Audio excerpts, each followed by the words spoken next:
Tartzanen opariak. Pero egiten du. Bator tartzan arro oianetik bera, egun sentian. Denak ikusteko moduan.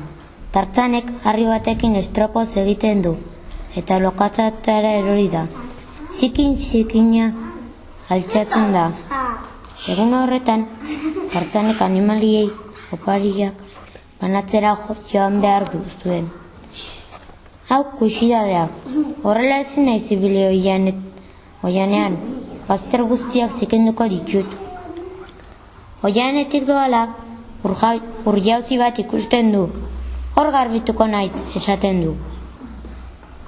Kentzen ditu zapatillak, kentzen ditu galtzerdiak, kentzen ditu galtzak, kentzen du jertxea, kentzen du nekia, kentzen du txapela, eta azkenik, kentzen ditu kaltzontzioak.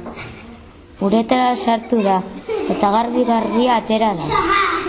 Jazten du kaltzontzioak, jazten du txapela, jazten du nekia, jazten du jertxea, jazten du galtzak, jazten ditu galtzerdiak, eta azkenik jazten ditu zapatillak.